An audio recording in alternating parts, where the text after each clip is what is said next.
Hello, welcome everyone to this exciting second day of the Symposium from Alexandria to Tokyo, Art, Colonialism and Entangled Histories. My name is Suk-kyung Lee. I'm Senior Curator of International Art at Tate Modern. I'm also one of the conveners of this symposium, which is co-organized by Mori Art Museum in Tokyo and Hyundai Tate Research Center Transnational in London. It may sound like a bit of a repetition to those of you who attended yesterday's sessions, but I hope that it is still useful to address the nature and context of this symposium one more time here. The symposium aims to expand the scope of debates on art and colonialism beyond specific geographies in order to shed light on complex and intertwined legacies of all manners of colonialism.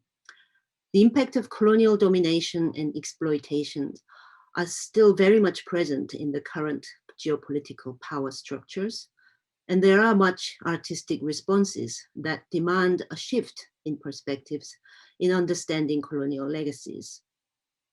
We are particularly interested in focusing on less explored histories of oppression and resistance from multiple and sometimes conflicting perspectives. The position of the marginalized is always complex and relative, and situating certain communities and nations in a binary context is often problematic. Instead, many presentations in this symposium investigate interconnections, exchanges, intricately constructed webs of relations in modern and contemporary art practices. By tracing transnational and transcultural networks that were the product of and the resistance to colonialism. These diverse presentations enable us to see the world as an interconnected entity with continuously changing power relations. I would like to thank our co-organizer, Mori Art Museum, for their open and forward thinking in collaborating with us on this challenging subject. It's not always easy to address colonialism in countries like Japan or the UK, where the memories of the empire have strong and divisive resonances beyond the realm of art. I'm particularly grateful to Mami Kataoka, director of Mori Art Museum, for offering such a meaningful partnership over the years on multiple occasions, including this symposium.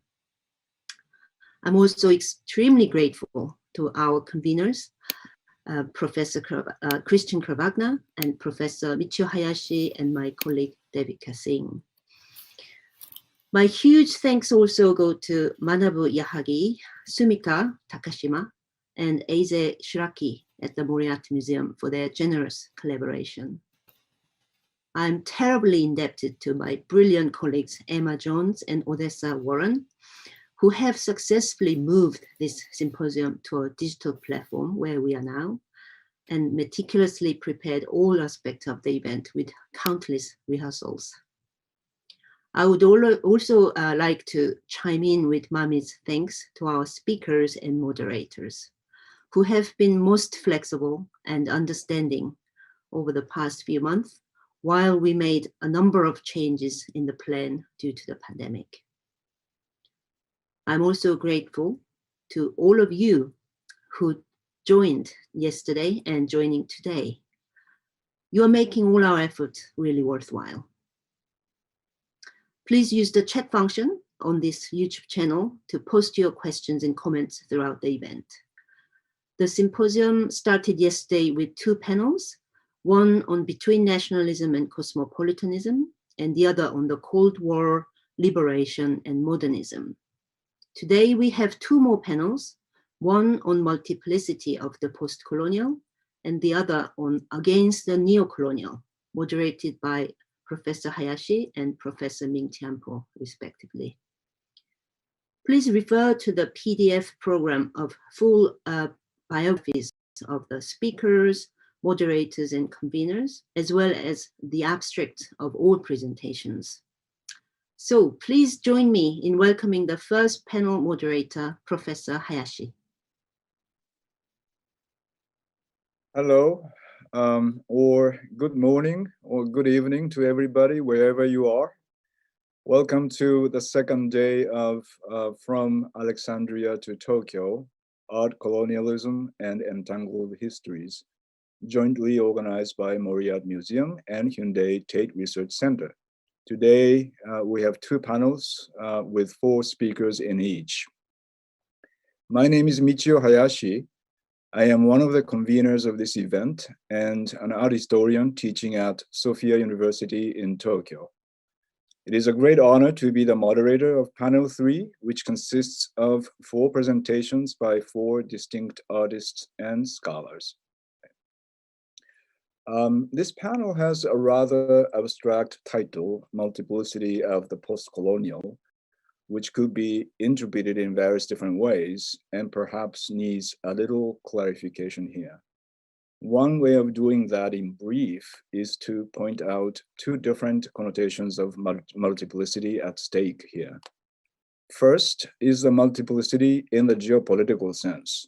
In this panel, you're going to hear presentations that are mainly focused on East or Southeast Asian situations, domestic or transnational, that resonate with each other in terms of their structural similarities and differences. Like the panels of yesterday, we are trying to extend or complicate our post-colonial scope beyond the field constituted by European nations and their former colonies.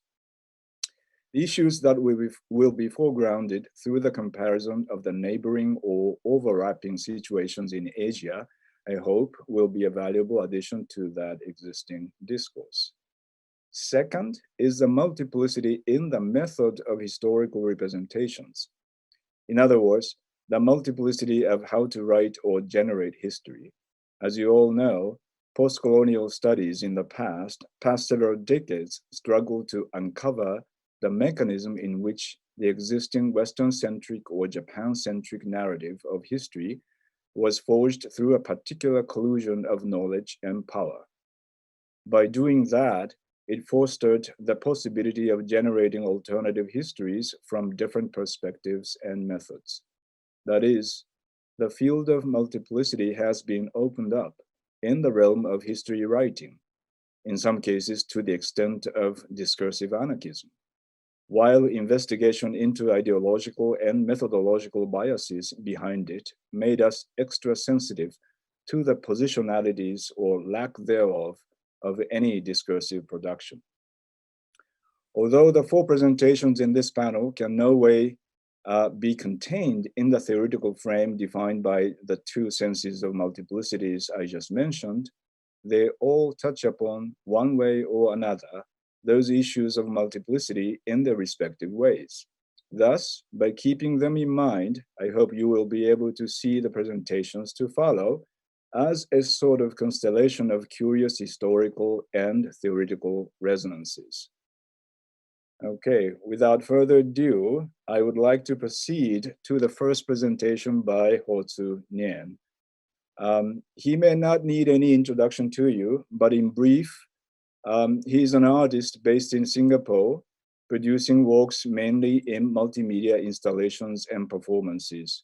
He has been very active in international scenes, participating in a wide variety of prestigious exhibitions such as 54th Venice Biennale, Gwangju Biennale, Sharjah Biennial, and Aichi Triennale. His works have also been shown in international film festivals, including Cannes Film Festival and Sundance Film Festival. He also curated Asia Art Biennial at National Taiwan Museum of Fine Arts in 2019 with Taiwanese artist Xu Jiawei. The title of today's talk is Dictionaries and Aporias, Some Notes on Southeast Asia and the Kyoto School. The history of Southeast Asia has been his continuing interest, and his investigation into the role of Kyoto School philosophers of Japan during the war period is also derived from his initial research into the history of Southeast Asia.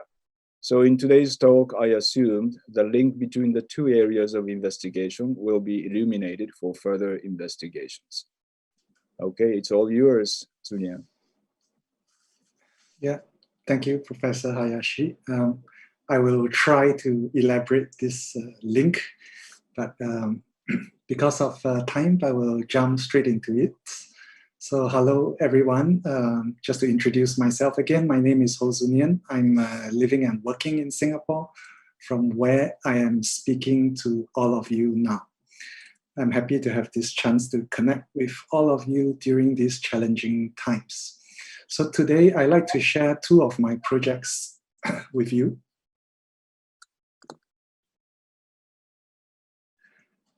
The first project is called the Critical Dictionary of Southeast Asia, an ongoing project that started in 2012. The second project is Hotel Aporia, made in 2019 for the Aichi Triennale in Japan last year. I hope that by discussing these two projects, I can contribute to this conversation about the multiplicities and the convolutions of the post-colonial situation in Asia. I will begin first with the dictionary. Since 2012, I started collecting a number of concepts, motifs, and biographies that suggested a different way to reimagine the region that I'm from. Gradually, I began arranging these concepts, motifs, and biographies in alphabetical order, like a dictionary. This dictionary, in turn, became a matrix for generating different projects for me over the years.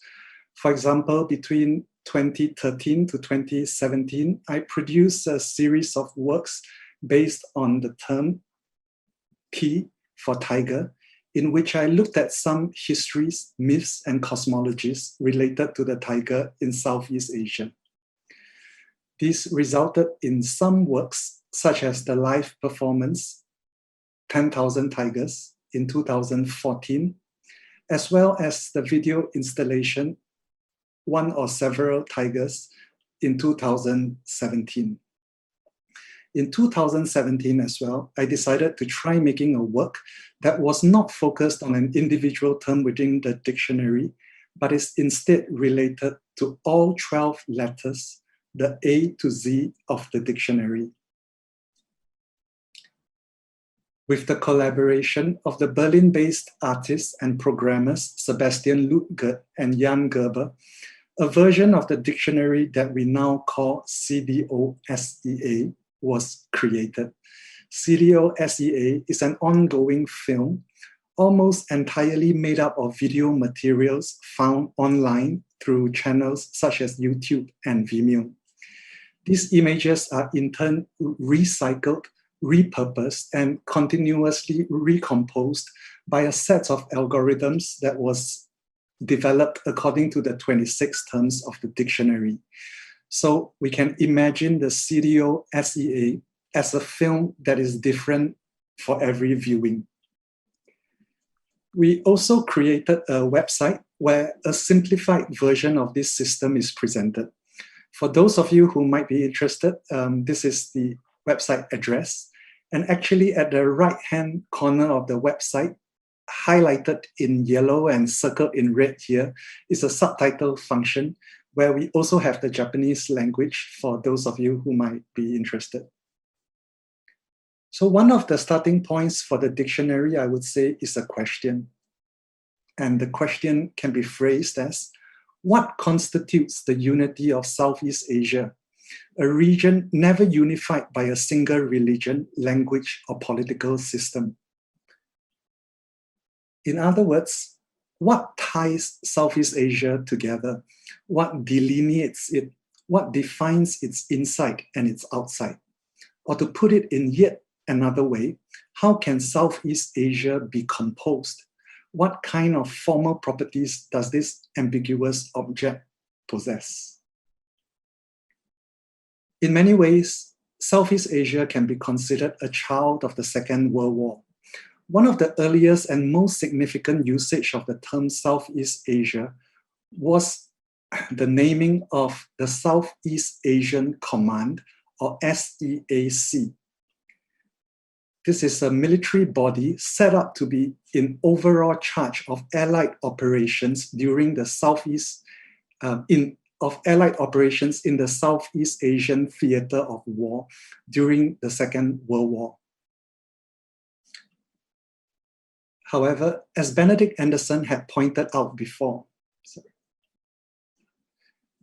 the first usage of this term Southeast Asia in the modern sense, the sense that we are using it now, in fact came from the title of a book, Progress and Welfare in Southeast Asia, by the British colonial public servant and scholar John Sydenham Furnivall.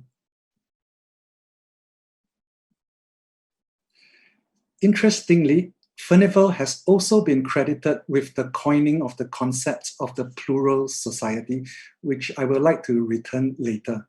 But for now, I will dip into one term of the dictionary with you. A for altitude, A for anarchism. So perhaps it is two terms rather than one. But what interests me is exactly this correlation between altitudes of living and the attitudes of anarchism in Southeast Asia.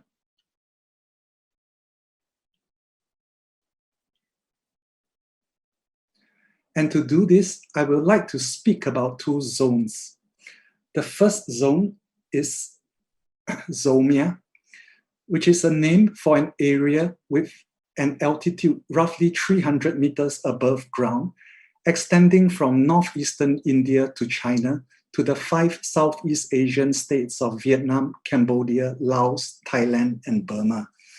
This expanse of 2.5 million square kilometers contains about 100 million minority people, described by the anthropologist and historian James C. Scott as being of a truly bewildering ethnic and linguistic variety.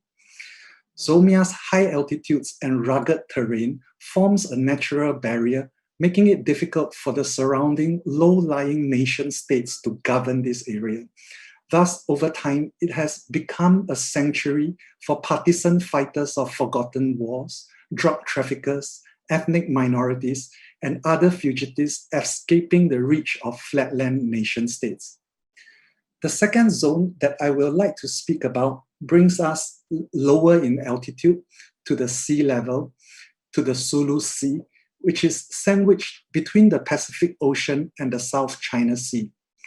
Tri-bordered by the Philippines, Indonesia, and Malaysia, and with edges fragmented by an archipelagic patchwork of islands, the Sulu Sea is notoriously difficult to police.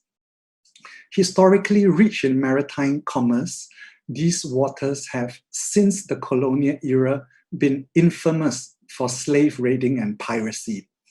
To the European colonizers, piracy and slave raiding were signs of a society's backwardness on an imaginary ladder of civilizations. And slave raiding and piracy had to be stamped out if civilization and business were to enter into this region. But interestingly, the historian Francis Warren, in his book, The Sulu Zone, tells us that these activities of piracy and slave raiding could in fact also be viewed as an extension of jihad, with political and not simply economic motives. So what Warren had in mind was specifically that the jihad of the Moro people. Moro is a collective term that refers to the different ethno-linguistic groups of Mindanao, Sulu, and Palawan in the Philippines. There are some who would claim that this Moro jihad, which began as early as the 16th century against Spanish colonizers, has continued today through the activities of the Philippine-based jihadist militants, such as the Abu Sayyaf Group, or ASG, which had in the last decade carried out a series of very high-profile kidnappings and attacks on various diving resorts in the Sulu area. So now I'd like to move to the second work that I want to speak about today, which is Hotel Aporia, a site-specific video installation at the Kirakute at Toyota City as part of the Aichi Triennale last year.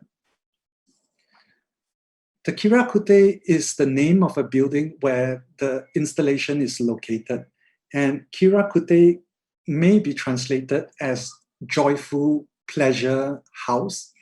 And since the late Meiji period, it has been used as a restaurant and an inn. Before the Second World War, it was frequented by those in the silk business.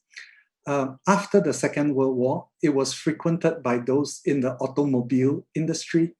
And during the war, it was frequented by personnel from the Navy, which meant that it never had any difficulties during the war years.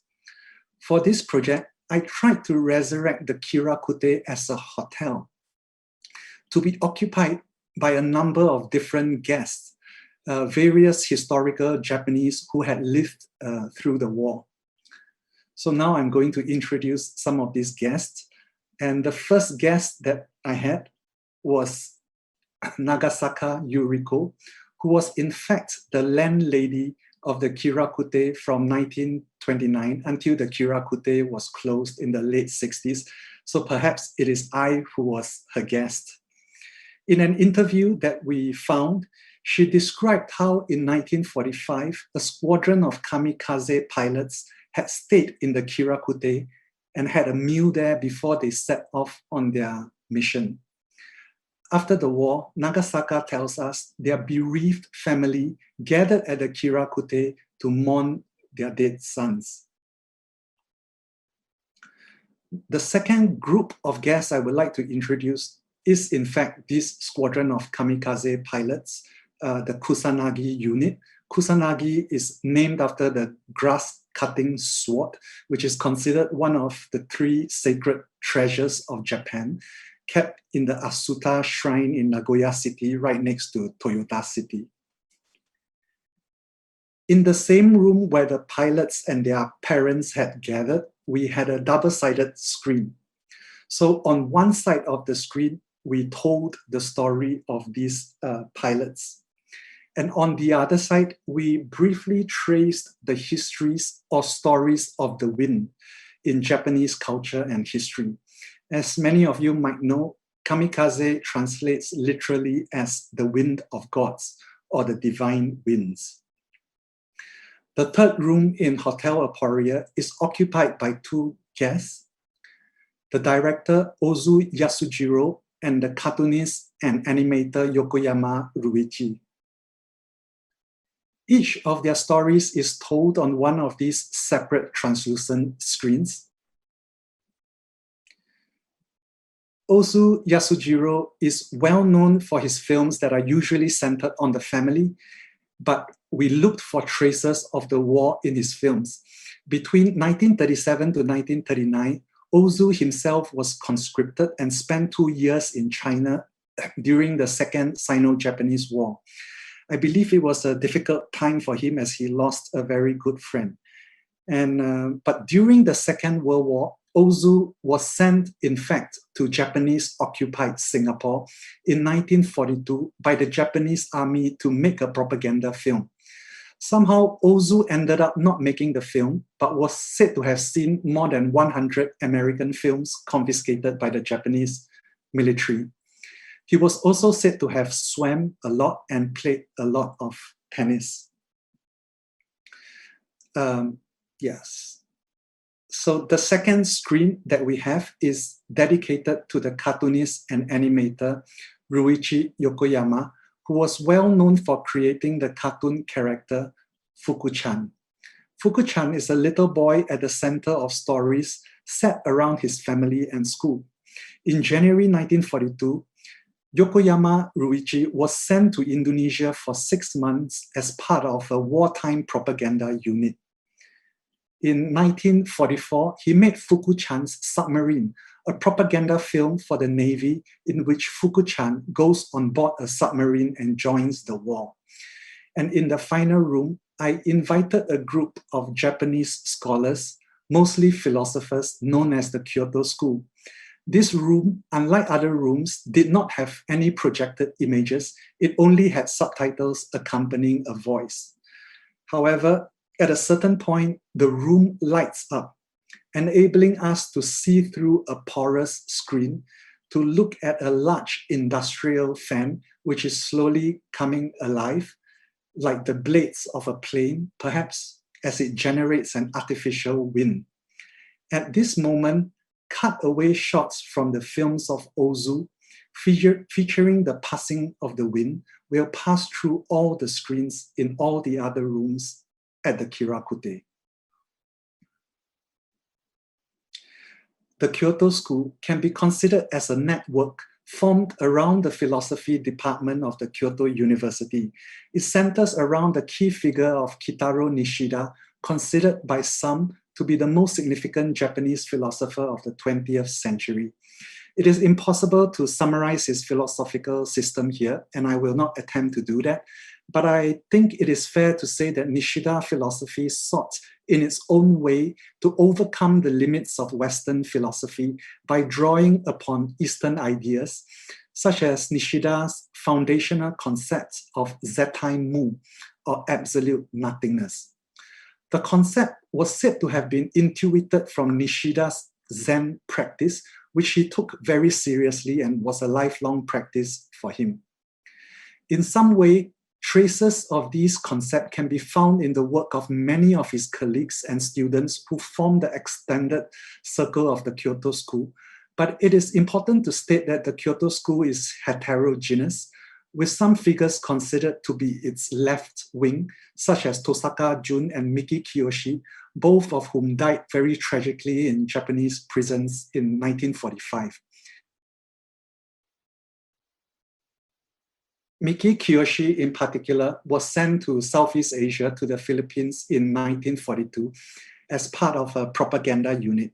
Miki is also credited with having formulated the concept of the East Asian co-prosperity sphere, which later evolved into the Greater East Asian co-prosperity sphere, which is now generally regarded as a Japanese imperialist concept propagated to Asia, promoting the unity of East Asia, Southeast Asia, South Asia, and Oceania under Japanese leadership. So I am running out of time, and I will just very quickly summarize maybe the end of my presentation, which unfortunately I can't really do. But I wanted to actually really focus our attention on the second generation of Kyoto School scholars who participated in these roundtable discussions during the war. And it involved actually four members of this second generation, known as, namely Nishitani Keiji, Koyama Iwayo, Kosaka Masaki, and Suzuki Shigetaka. So in the second round of these roundtable discussions, I want to just end off by zooming in onto one particular passage from it. So instead of reading out the passage, I will just summarize and paraphrase. Nishitani Keiji was discussing how if the Great East Asian Co-Prosperity Sphere was to function effectively, it would require much more people than Japan's current population can support. The solution Nishitani suggested would be to turn to other non-Japanese people within the sphere. And Nishitani mentions how in his reading of a text describing the Malay people, he found them to be a people of, I quote, excellent qualities with the potential to become what he calls half Japanese if education can begin early enough. So by the way, the text that Nishitani referred to for this reference on the Japanese people seems to be a text by Major General Karl Ernst Haushofer, a German military intellectual, if you want to put it that way, said to be an important father to the concept of the Lebensraum of Nazi ideology. Anyway, in the next sentence, Nishitani mentions that the moral people in in the Philippines also have this potential for becoming half Japanese. And these moral people, of course, have appeared briefly in my talk earlier as when I was describing the Sulu zone. So I think maybe for me, I will just leave it at this, and we can unpack some of these ideas later in the discussion. Sorry for overrunning. Thank you very much. Okay. Thank you so much for very interesting, rich food for thought for later discussions. And so we have to go into the second, presentation by Hiroki Yamamoto. Let me briefly introduce him. And he is an art historian and researcher who completed his doctoral studies in London and is now teaching at Tokyo University of the Arts in Japan. He has been very active in his publications and research activities in the past several years in Japan and becoming an important voice in the art world. In today's talk, he is going to discuss the transcultural career of a relatively unknown artist, Tayko Tomiyama, in order to delineate the possibility of opening up a new discursive field. Okay, it's all yours now, Hiroki. Thank you very much for Professor Hayashi for your introduction. My name is Hiroki Yamamoto, working at the Tokyo University of the Arts as an assistant professor. As time is limited, let's get started.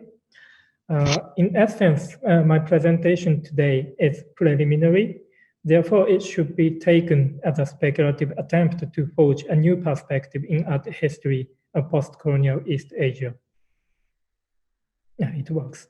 In this presentation, at the specific example, I focus on artist Tayko Tomiyama, who has consistently interrogated Japan's war responsibility, its post-colonial historical amnesia, and the long-standing post-imperial structure in East Asia. Tomiyama was born in 1921 in Kobe, Japan. She spent her childhood in Dalian and Harbin, both of which were part of Manchuria, the puppet state of Imperial Japan at that time. As her father, working at the British company Dunlop, was sent to these places, Rebecca Jennison states that Tomiyama has frequently recalled her journey from Harbin down through the Korean peninsula in 1939 on her way to Tokyo to study art. Jennison also points out that the violent treatment of a young Korean by Japanese soldiers left a strong impression on young Tomiyama. Tomiyama herself has repeatedly emphasized that the experience of living in the occupied territories when she was young was crucial in forming her identity as an artist. At the same time, as Yuko Manabe and Takeshi Kaneko notes, Tomiyama found that the behaviors of the Japanese toward Koreans and the Chinese were quite similar to those of the British toward the Japanese workers working at her father's company, foregrounding what can be called a distorted structure of Japanese imperialism. After the war, Tomiyama went to coal mines in Kyushu and Hokkaido and had frequently visited these places during the 1950s to depict the realities of the work and life of coal miners in the form of drawing and text. She describes what drove her to coal mines as follows. Actually, I don't really know why I was attracted by coal mines, but it is true that the hard experience of the war changed my thoughts on what is beautiful and what is important for humans, and this change might made me interested in coal mines. With regard to the significance of coal mine as an idiosyncratically heterogeneous cultural space in early post-war Japan, Justin Jesty explains that coal mines were some of the most culturally active workplaces, partly because returnees from the coal mines demobilized the soldiers, people displaced by the bombings, people of all classes and backgrounds made their way to the mines. Jesty adds that coal mines were one of a number of social problems in the 1950s in Japan, essentially due to an increasing number of labor protests. The Circle Village movement, led by poet Gan Tanigawa, to transform workers into the subjects of actual political change, and Kyushu-ha, an avant-garde art movement whose core members include Takami Sakurai, Mitsuko Tabe, and Mokuma Kikuhata, are also an ignorable context. These movements, which happened in the 1950s in Kyushu, resonate with the activity of Tomiyama in the same era, although they seemed to have no direct connection with her. In 1960, Tomiyama published the book titled Coal Miners and Myself, Tankofu to Otashi.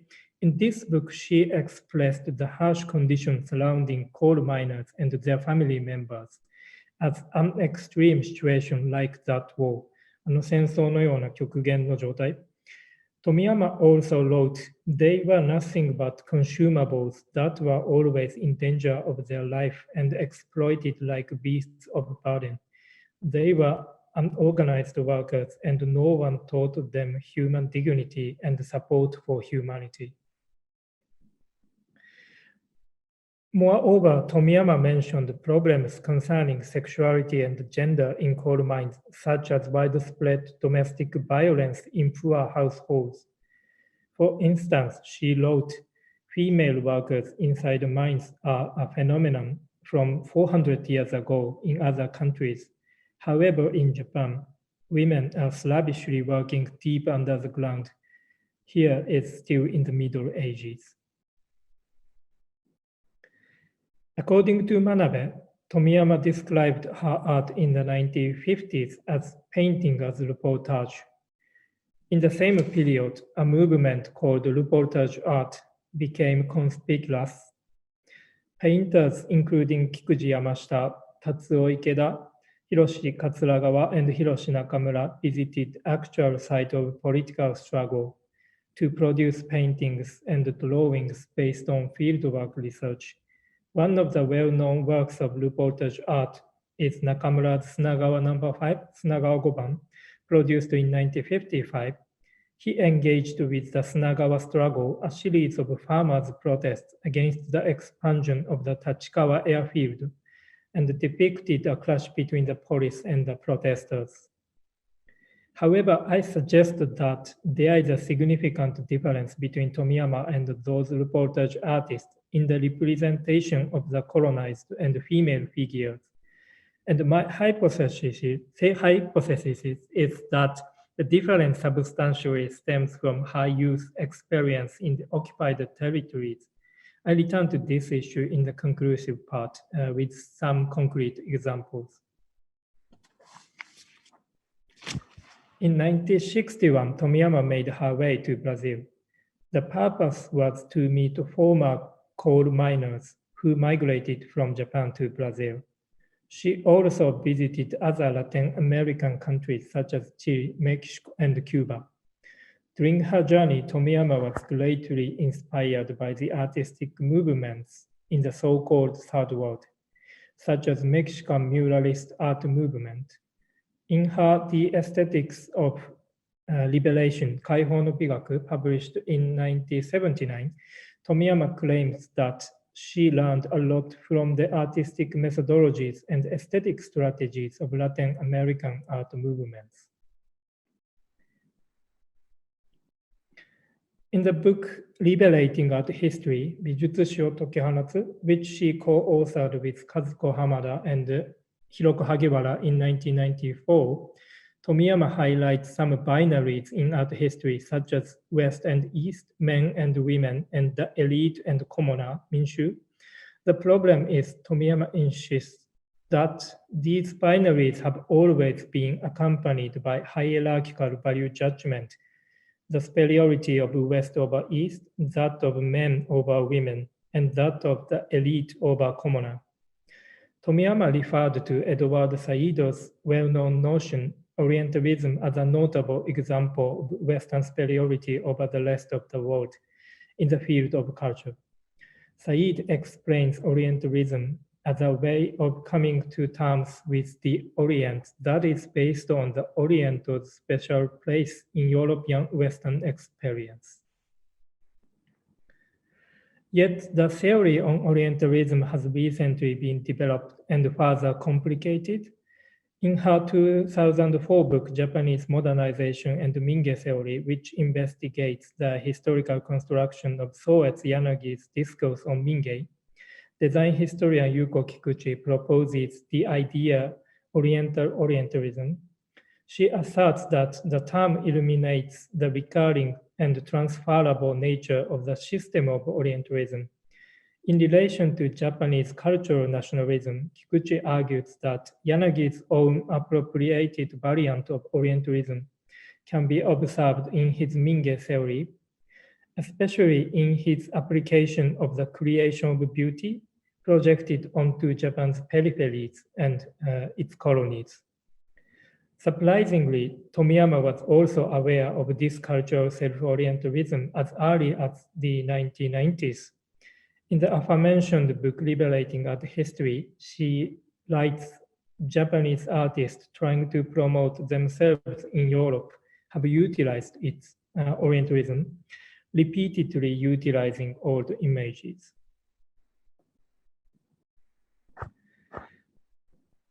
I will skip this one. Yeah. Yuha Pak, a Korean scholar of Japanese literature, proposes the concept Returnist literature in her book An Introduction to the Theory of Returnist Literature, Hikiage Bungakuron Josetsu, published in Japanese in 2016.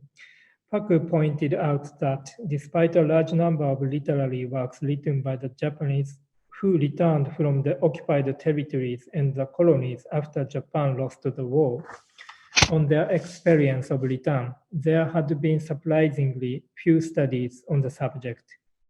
She also maintains that the reason for this scarcity can be found in the predominant mainland centrism, Naichi Chūshin Shugi, and the settler centrism, Teijūsha Chūshin Shugi, in the studies on the history of modern Japanese literature. And I believe that this is also true to the studies on the history of modern Japanese art as well. One example that pointed out the problematic mainland centrism and the settler centrism in art history is the exhibition titled Reappreciated Korean and Japanese Modern Artists in the Korean Peninsula, 1890s to 1960s. It was held at the Museum of Modern Art Kamakura and Hayama in 2015 and then traveled other prefectures. This exhibition shed light on the Japanese artists who lived in colonial Korea under Japanese rule, such as Noboru Tori and Tennan Kubota. Not surprisingly, according to Minari, who chiefly curated the exhibition, almost no traces were left about their careers and activities of those artists. I will skip this one as well. Yeah. By applying the notion returnist literature, I would like to think of Tomiyama's art as returnist art, emerging from her experience of living in former colonies during the war and after the war, traversing the geographical borders transnationally.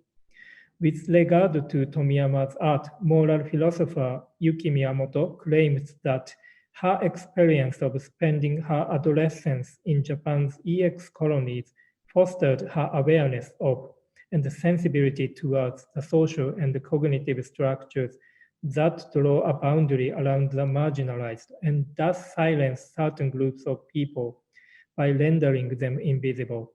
Miyamoto writes that Tomiyama gradually made sense of her experience, understanding that she had in fact been straddling the threshold where different worlds, the world of the exploiter and the world of the exploited, came into contact with each other.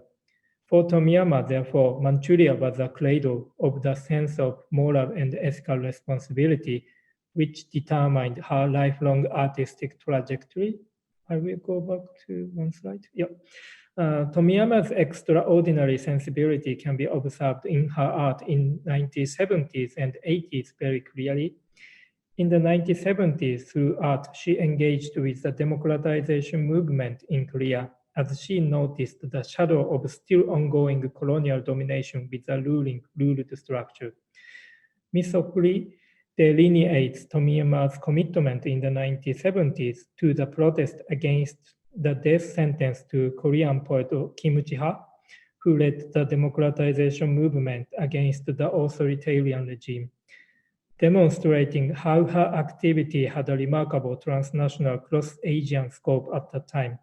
As is shown in the painting, The Festival of Garungan, made in 1988, Tomiyama continued to pursue the issue of Japan's war responsibility, especially in relation to the issue of so-called comfort women, from a feminist perspective in the 1980s. As another example of Tomiyama's expanded sensibility, it is telling to compare the depiction of Botayama, an accumulation of waste material removed during mining, by Tomiyama and one by Tatsuo Ikeda, one of the representative reportage artists, while Ikeda expressed it as a monster made of human bone, as if implying the exploitive aspect associated with it.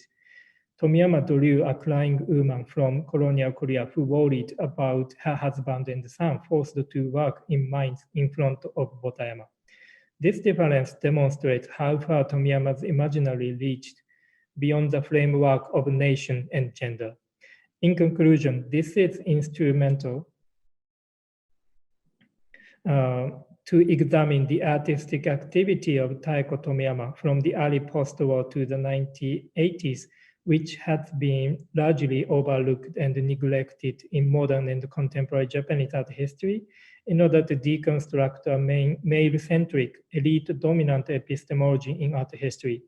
Furthermore, investigating Tomiyama's art as Returnees art, which has grown in a transnational experience of living in former colonies and moving across them, will allow us to reconstruct a more cross-border dynamic view to see the history of post-colonial East Asian art, challenging national mainland-centric and settler-centric perspective and an intransigent binary between the colonizer and colonized, innovative methodology of established art history. That's the end of my presentation. Thank you so much for listening to my presentation. Okay, Hiroki, thank you so much. There are plenty of issues to be discussed later in the discussion section, but given the limited time frame, we have to move on to the next presentation right away. Our next speaker is Ma Junyeon, who is a researcher on contemporary art with a special emphasis on media art and teaching at Meiji University in Tokyo at the moment. Her book, History of Japanese Media Art, which was published in 2014, is widely regarded as a great contribution to the field and made visible an important historical lineage that was largely unknown until her book came out. She is also becoming an important voice in the field of post-war Japanese art history with her extensive scholarship and also with her bicultural background. The title of her talk is Many Voices. In this talk, she is going to explore a rich field of cross-cultural dialogues through examining the works of two artists, Hikaru Fujii from Japan and Hyeon Nam from Korea. Okay, it's all yours, Junyeon. Thank you, sir. My name is Junyeon Ma. The title, Many Voices, is derived from Gayatri C. Spivak's 2012 Kyoto Prize Award commemorative lecture. Spivak says, "Who speaks when we speak? When we speak, oral history speaks through us. We ourselves can only chart a very small part of that history."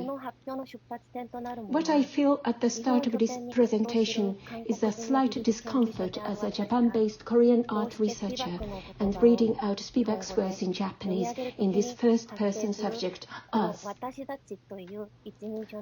I'd like to focus on two works that capture the collective and cultural memory where the history of Japan and South Korea meet, starting from the question of the subject who speaks and its voice, including that of mine as a presenter. I would like to warn you that my presentation is a subjective interpretation of two works produced in different contexts, and in Spivak's words, an attempt to chart a very small part of that history. In 1918, President of the United States, Wilson, announced the launch of the 14 points of peace principles, a set of post-war measures that they were going to take.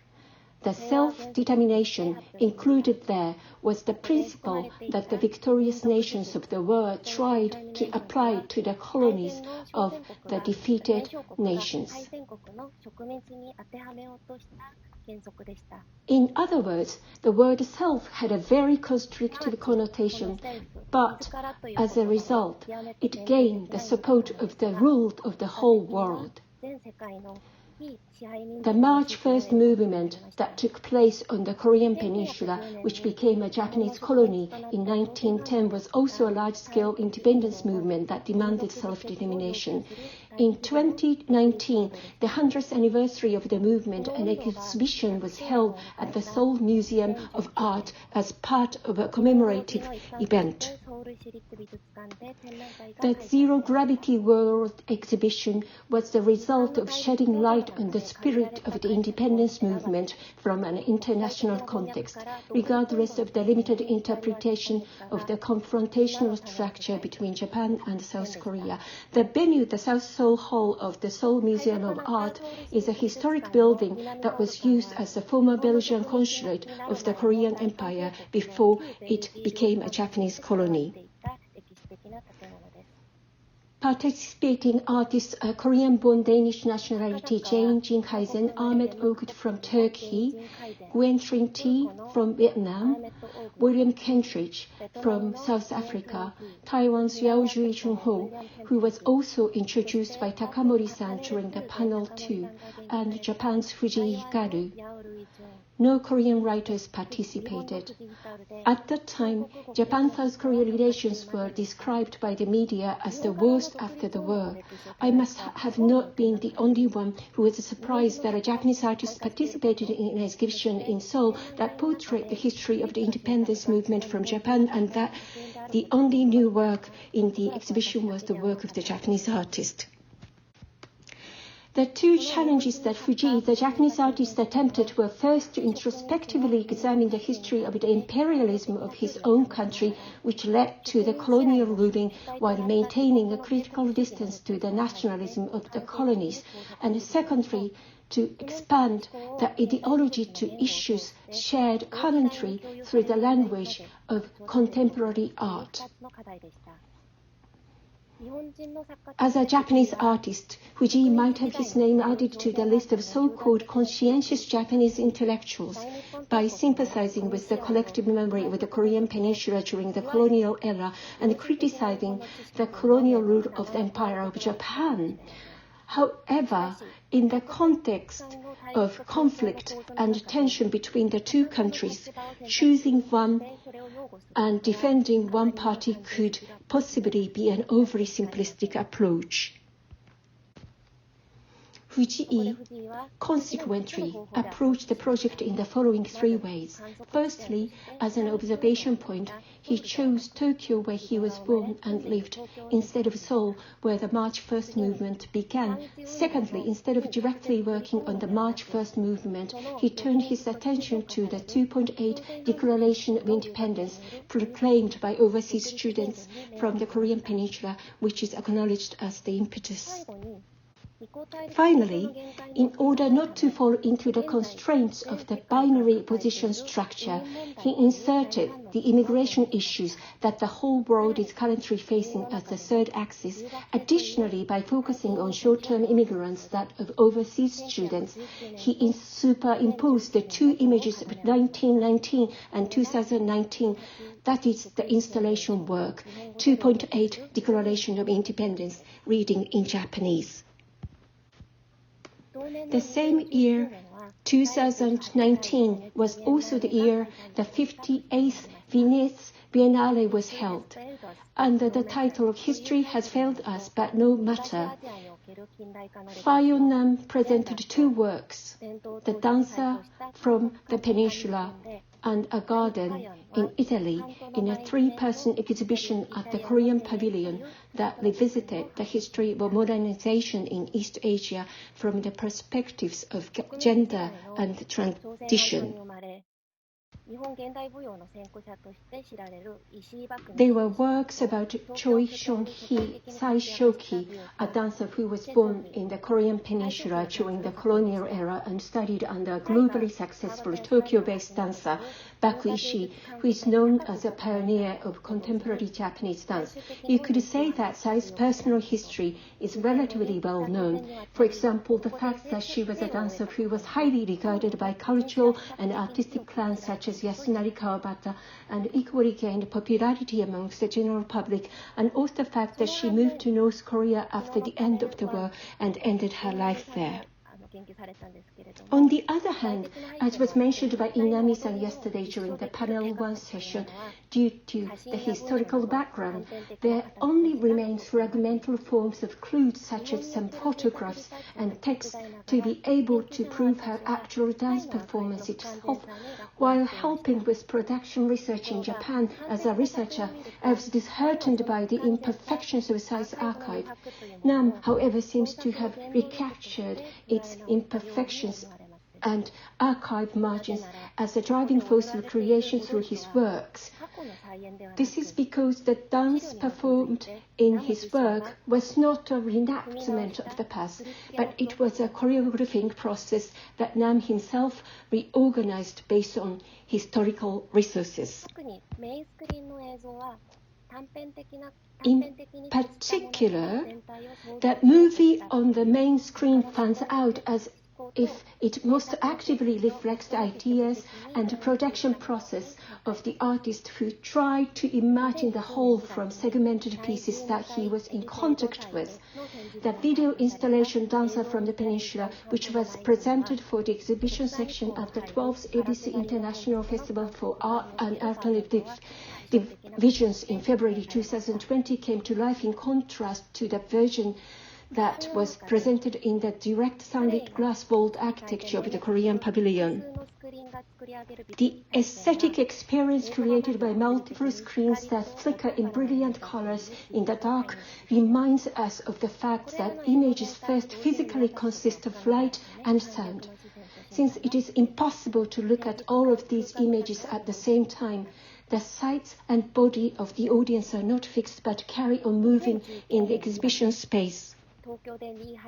In February 2019, 2.8 Declaration of Independence was performed in Tokyo. The performers were 11 Vietnam students selected from about 100 applicants. Why Vietnam? The first thing that comes to mind is that the post-war ideological division of North and South Korea and the wars may be like a mirror image of the Korean Peninsula. Going back further in history, 1919 was also the year Ho Chi Minh filed a petition requesting the guarantee of the rights of the people of Vietnam at the Paris Peace Conference held on 8 January. As a result, neither Ho's petition nor representation of the Korean Peninsula's petition was accepted. The voices of the dominated peoples did not reach out in a completely different dimension from the fact that the representatives of Vietnam and the Korean Peninsula each fluently used the language of the victorious nation.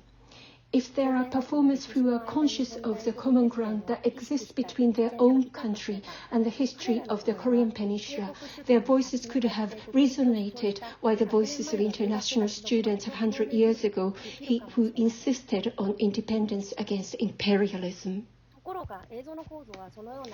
However, the structure of the image does not allow such a complacent direction.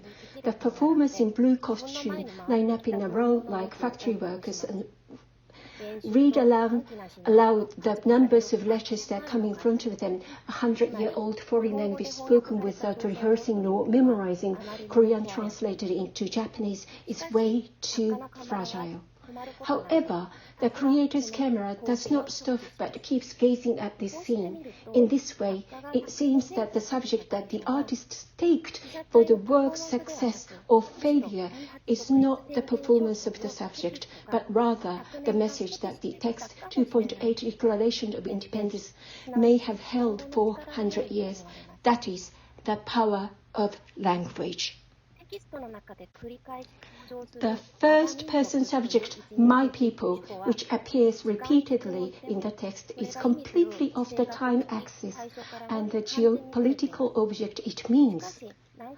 However, it is the subject of my people that is pronounced more and more clearly as unintelligible political terms are dismantled into inaudible voices. The intervention of other ethnic groups as Vietnamese students and their incomplete reenactment could have possibly been a device to visually imply the situation in Japan regarding the immigration issues of today and at the same time to deconstruct historical texts. As I said earlier, I helped with the research in the process of making dancer from the peninsula. I was interested in what Nam would choose out of the Japanese materials I handed over to him, and the outcomes of the huge amount of research conducted in Korea and in China. The Japanese text deployed by the artist as the material for his work was one of the few first-person remarks and the materials by Tsai, such as a 1942 magazine article reflecting on the consolation performance in northern China, presumably around Manchuria, as was mentioned by Yamamoto-san, and an open letter sent from North Korea to her master Ishii in 1956. What Nam has been focusing on is from around 1941 to after 1946, when Tsai moved to North Korea. For Tsai's personal life, she was in her 30s. One would say that she was all at the peak of her physical ability as a dancer, but in terms of social conditions, it coincides with World War II, especially the Pacific War. Tsai's pursuit of an artistic goal of her life, East Asian dance was an East Asian culture that was relativized through international exchange, as described by her as imported from the West. However, due to the historical background, the geopolitical inevitably, as mentioned by Hosen, has a range that overlaps with the concept of the Greater East Asia Co-Prosperity Sphere of the Empire of Japan, and therefore Tsai, being called dancer from the peninsula, had become the target of condemnation in South Korea. In the first place, dancer from the peninsula was the name used in Japan and had a connotation of the Korean peninsula, implying the overseas land against that of the main islands of Japanese archipelago. Back then, she would have been introduced as a Japanese dancer overseas. Nam's work unleashes this dancer from the peninsula from a fixed image and makes it resonate with the present.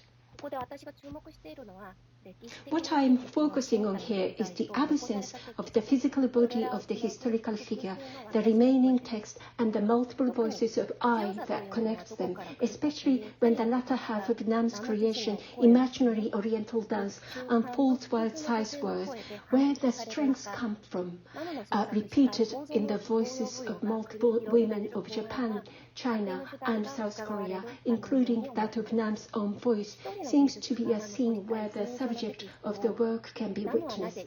Why does Nam make you hear the first-person text that was left by one artist in so many voices? All of these voices are Tsai's voices, but they are also the voices of others. The strength to come to terms with art and life is what artists of all ages need. I find Nam's dancer from the peninsula is a beautiful piece of work that brings out the ambiguity inherent in Oriental dance, which was also a strategy for an artist from a colonial land to survive difficult eras and to have expanded it to a new time axis through their personal imagination on the history. I'm almost done. It was Lee Kwon-ju who drafted the Declaration of Independence and translated it to Japanese and English. He was known as the father of modern Korean literature, but was condemned for his background as a pro-Japanese. 11 student representatives, including E, stood up for the independence of my people, but they each eventually chose different lives in the midst of the colonial change that continued thereafter. Fuji does not directly mention the success or failure of some conversions or independence movements, but by projecting the current voice into the void of their voice that seems irrelevant, the texts they left behind and messages that had been kept make me think that they are not limited to Tokyo of 100 years ago. Saishoki is a figure who tried to overcome her destiny torn by the times through the artistic goal of Oriental dance, but there was a time when it was overshadowed by the two contraindications of Korean society, Japanophobia and pro-North Korean, which doesn't exist in Japanese. None illuminates the imperfections of memories and records of an artist's art and life with the light imagination of today. What would be released there, I think, is not only the staffed historical figures, but all the artists and audiences who carry on living today and tomorrow. In the collection of records that I have quoted at the beginning, it quotes Spivak remarks that what is important is to supplement globalization with imagination, not to transcend it. By replacing colonialism with globalization, we could perhaps examine the history that intertwined with art and colonialism that we will be discussing here today. Thank you very much. はい、ありがとうございました。Thank you so much. Sorry. We're really losing our time for discussion, and we need to go straight into the next presentation. Our last speaker is Nodoka Odawara, who is an artist and critic based in Japan, and she is also very active as a publisher to publish books on sculpture, not only by herself, but also by other writers.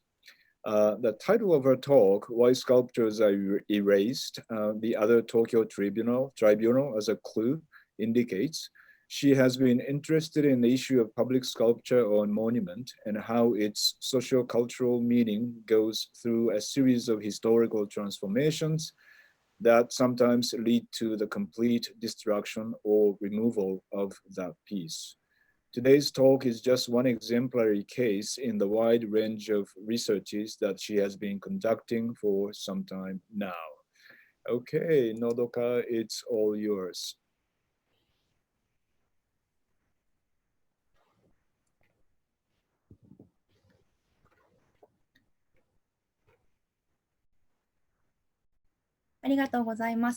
The large statues of war heroes and shoguns disappeared, and their plinths were left alone in the dusk against the background of the ruins in post-war Tokyo.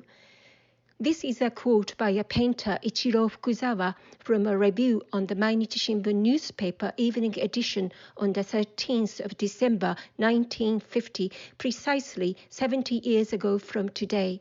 The critic Fukuzawa describes the scene of post-war Tokyo and says those vulgar and bitter memorials, such as naked women, should not replace the heroes' statues. This exhortation by Fukuzawa became a prophecy. People living in Japan or who have visited Japan must be aware that nowadays the Japanese land is decorated by numerous naked statues. This is Kate Asahi, a household magazine from 1951. As seen here, post-war Japan had a lot of new symbols of Japan, most of which are those naked statues with unspecified names such as friendship, peace, and love. Outside of Japan, you'll never find a place with numerous naked statues carelessly placed in public spaces. Where did these sculptures come from? In order to answer the question, I'd like to go back in time. In Japan, the beginning of arts coincided with the foundation of Kobu Bijutsu Art School in 1876, which was the beginning of arts education by a public body.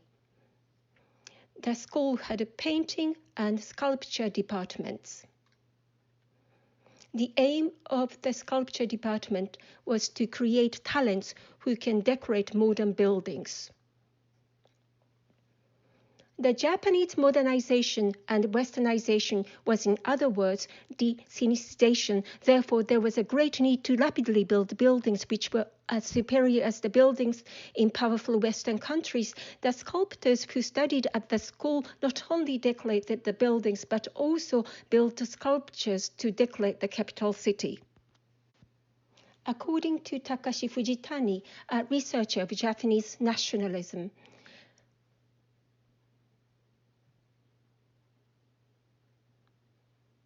I beg your pardon. A researcher of Japanese nationalism, Takashi Fujitani, the Japanese obsession with sculptures began when the statue of Masushiro Omura was erected in Yasukuni Shrine in 1893. The sculptor Ujihiro Okuma was a graduate of Kobu Bijutsu Art School, sculpture department, finishing with top marks of his year. There is no trace of such in modern-day Tokyo, but pre-war Japan had more than 1,000 sculptures like this. The statues were war heroes or ancient emperors in order to uplift militarism and nationalism. They were expected to function as national memorial monuments, serving in the indoctrination and imperialization of the Japanese citizens. Such sculptures were built not only in Japan, but also the colonies of the Empire of Japan. However, those supposedly successful important statues, war heroes, and shoguns disappeared all of a sudden. Why? They were removed due to the deficiency of materials at the end of the Second World War as part of recycled metals, and later by the General Headquarters GHQ after the war, in order for the Allied forces to remove militarism in Japan. These 6 questions were prepared by the GHQ in order to research the impact of monuments on the Japanese during the war and conducted a survey on the Japanese people. As a result, they made a decision on the treatment of major statue monuments. In occupied Japan, the GHQ researched the history of remaining monuments and conducted a survey on the Japanese people. As a result, they made a decision on the treatment of major statue monuments, and therefore the Other War Crimes Tribunal began. On the 6th of May 1947, the Japan News, produced by the Japanese Film Company and the New Japanese Film Company, reported the new crimes tribunal of the sculptures. The report begins with narration saying the judging council is being held in Tokyo to ban the sculptures which encouraged war. You can watch the press conference of the judging council. At the press conference, the following was read out. We focus on the problem of the statues of Takeo Hirose and Magoshichi Sugino. These statues highlight the uplift of the fighting spirit among the citizens and encourage hostility. Therefore, they will be removed. The statues of Lieutenant Hirose and Sergeant Sugino have been made war criminal statues. They will be removed very soon. The statue of Mr. Saigo in Ueno passed the trial as having artistic values. The statues of the representatives of warlords such as Marshal Yamagata and Marshal Oyama are considered artistic and therefore currently still under discussion. Additionally, the Japan News reported the International Military Tribunal for the Far East on the same day, titled This Week's Tokyo Tribunal. After the Second World War, the Allied forces began the Tokyo Tribunal in May 1946 to punish the Japanese war leaders such as Hideki Tojo for their war crimes, and the verdict was given in November 1948. It heard the crimes against peace, such as conducting invasions, general war crimes, including the torture of Pows, and crimes against humanity, including massacres of civilians. The court's decision in November 1948 was to hang 7 criminals, and 25 more were found guilty. At the same time, the other war crimes tribunal, the removal of sculptures in the capital, began. This is how the scene of post-war Tokyo was formed, as described by Fukuzawa, quoted earlier. The prints were left alone in the dusk against the background of the ruins in post-war Tokyo. 1950 was a turning point, and the statues of nudity began being built on those empty plinths. In 1950, the naked statue Venus on the Shoreline by Shin Hongo was constructed at Ueno Station. In 1951, in Miyake-zaka, which was the center of militarism, the sculpture of 3 naked women was erected, titled Group Sculpture of Peace, created by a sculptor, Kazuo Kikuchi. These 3 pictures here are the record of the same plinth.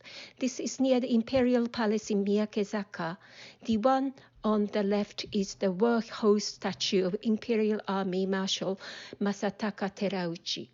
This statue was recycled because of a lack of materials and used for the war, and the plinth remained empty as seen on the photo in the middle.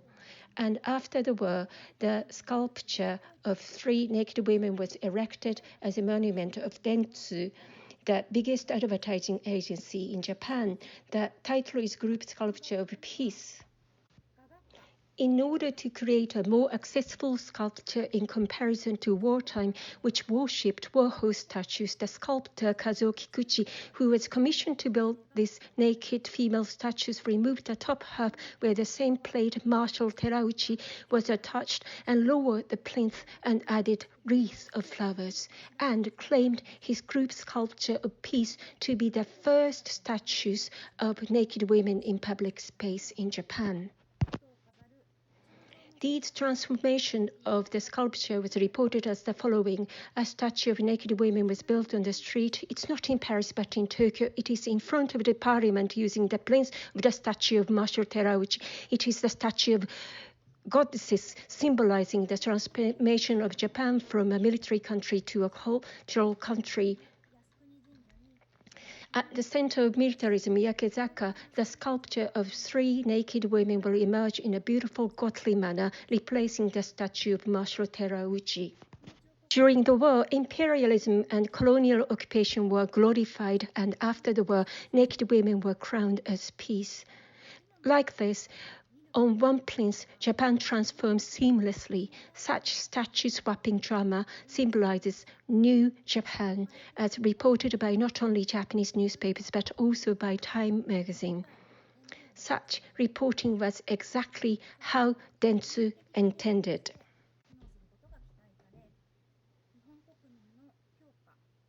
Who on earth imagined at the location of a warlord statue, a group of women symbolizing peace would be erected? This group sculpture of peace expresses New Japan. We must protect this group sculpture of peace. This was the speech at the unveiling of the group sculpture of peace.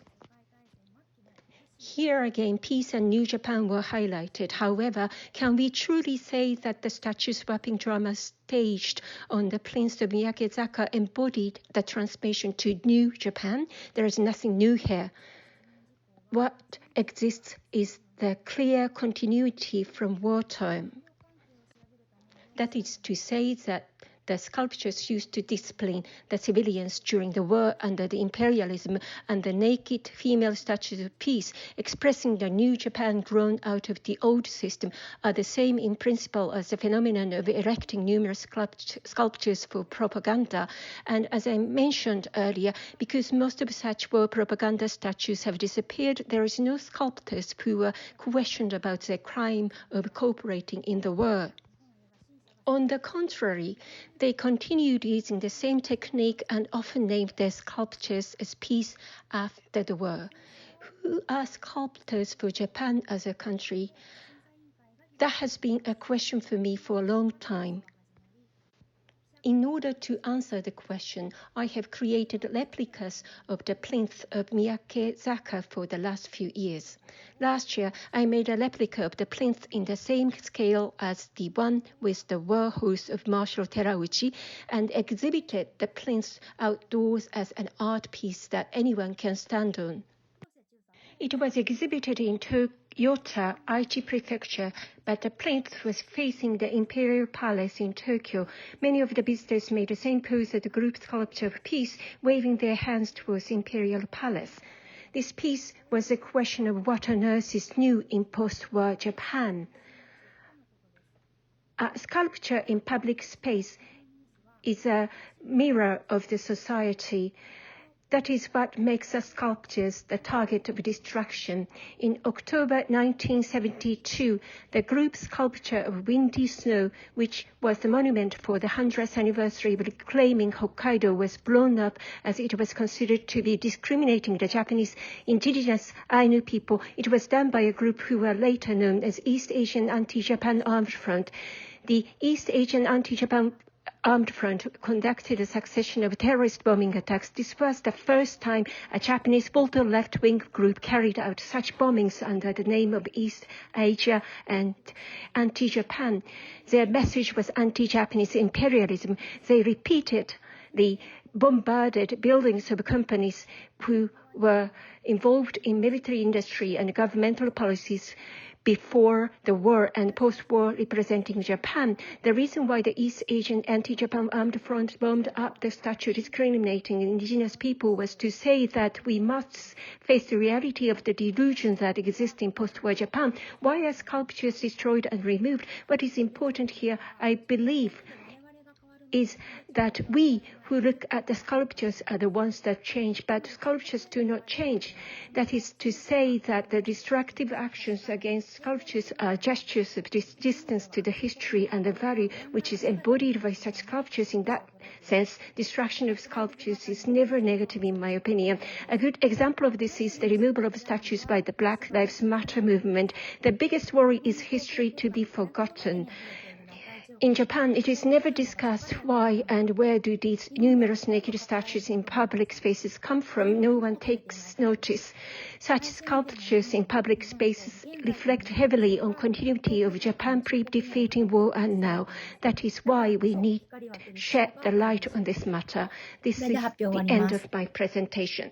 Now we have a discussion time, and I got the note from the organizers that we have time until 7:45 in Tokyo time. So we have about 14 minutes for discussion. And so first, I would like to do a panelist discussion, and then we open the question and answer forum for the audience. So among the audience, if you have any questions to the panelist or speaker, please do not hesitate to write in the chat section of the YouTube streaming. You can do so in Japanese or in English too, okay? So let me point out a couple of things which you might want to answer later. And starting with Nodoka's presentation, it's interesting that you mentioned this sculpture, public sculpture, changing its meaning throughout time or historical time. And that is very similar to the case that, in a way, that Junyon talked about, the language, waga minzoku, used by multiple subjects. So I want you to really think about this while asking question to other people first. Tsunien, my first question goes to you.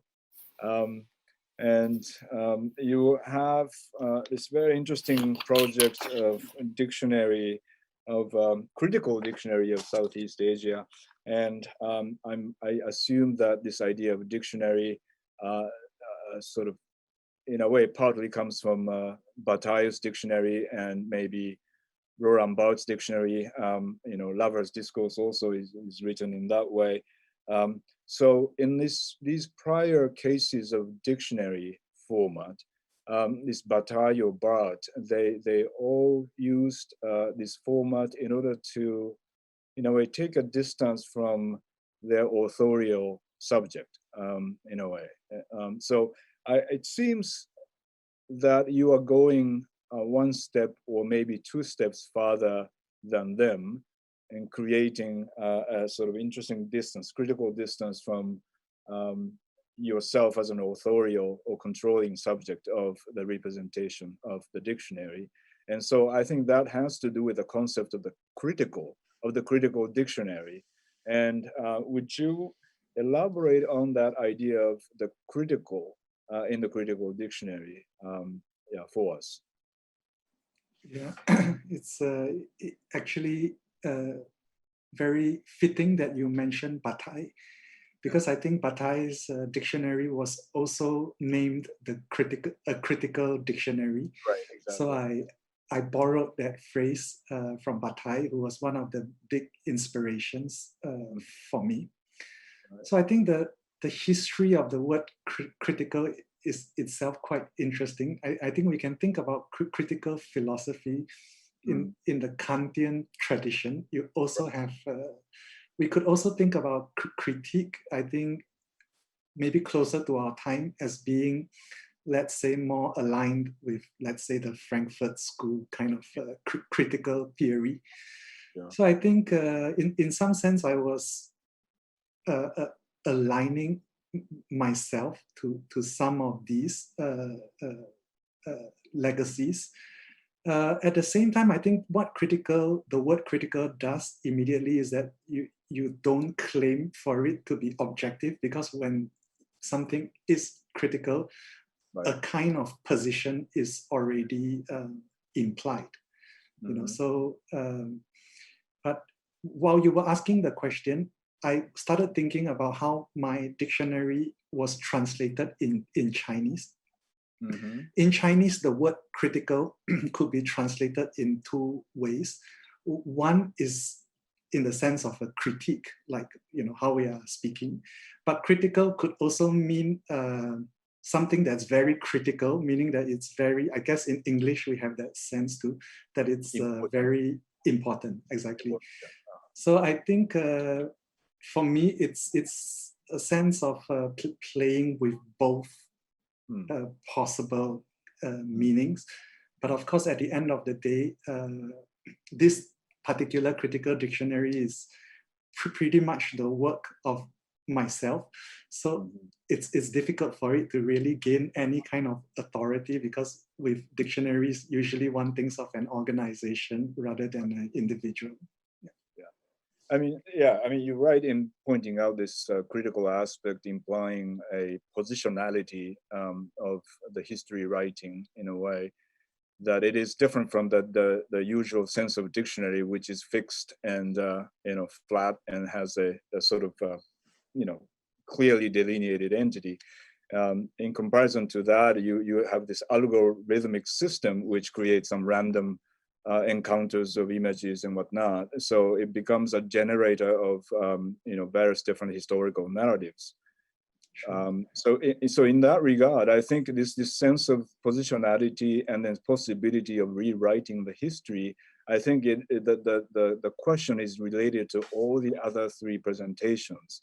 And then Hiroki, I think your way of approaching Tomioka, I think you quite consciously pointed out the possibility of opening up the sort of field of investigation which has been marginalized and made invisible by the mainstream sort of a nationalistic art historical discourse.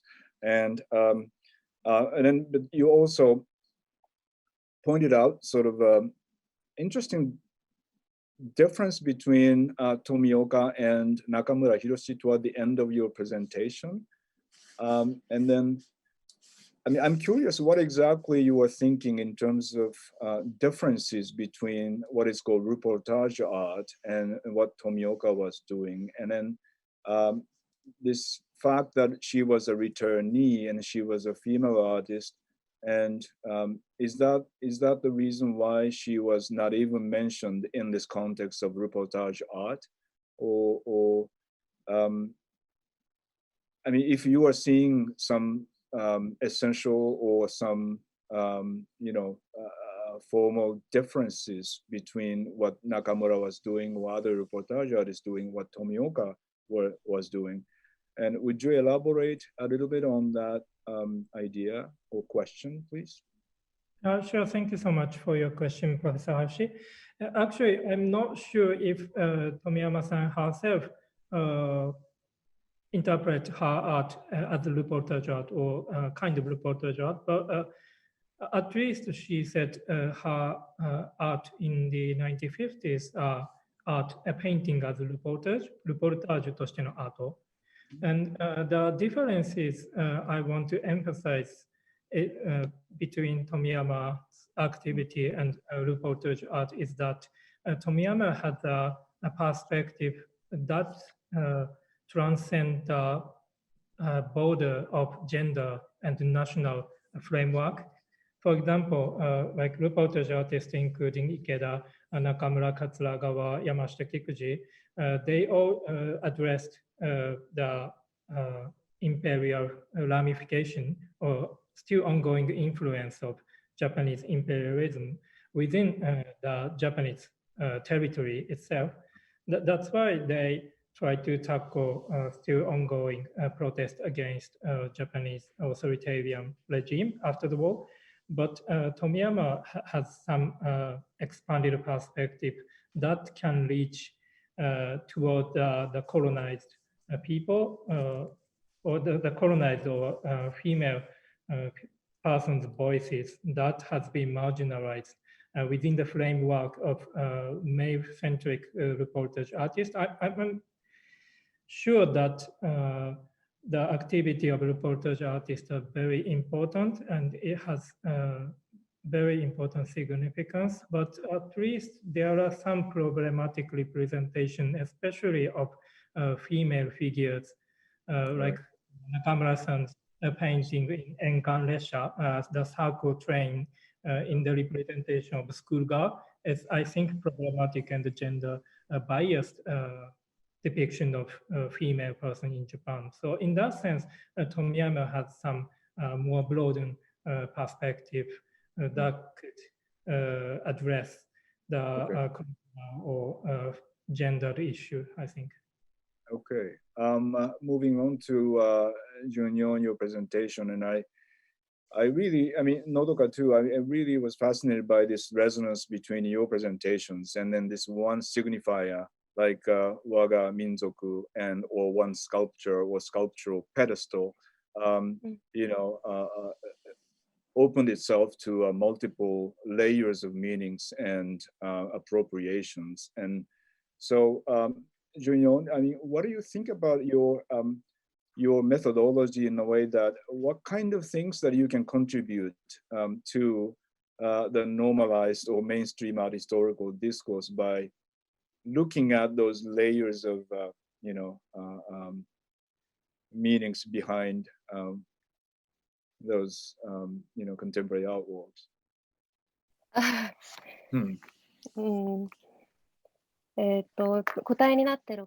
don't know if I'm answering to your question precisely, but what Hayashi-san questioned me earlier, I'd like to answer to your question. But I was very surprised by the similarity, like commonplace, when I was listening to Odawara-san's presentation, and they play a role as text or choreography, and through performability, that would be relate of their sense of modernization. So I was very impressed by the linkage between my work and what Odawara-san have said. So, Nodoka, sorry, I have to continue to English here. But you pointed out a very important thing in the end, that this new use of sculpture, it's not really new. It's very continuous, in the sense that a sculpture is functioning sort of transparently to the ideological forces behind it. So in that sense, I mean, I think the one example that you brought up in your presentation, Kitamura Seibo's, sculpture, public sculpture of General Terauchi. I mean, he's the one who made the monument for Nagasaki atomic bomb. So, I mean, would you elaborate a little bit on his case? I think it's a typical case of him, the sculptor, being nationalistic during the war and become a sort of a messenger for the post-war democratic peace. So I would like to hear from you about your view of Kitamura's activity as a sculptor.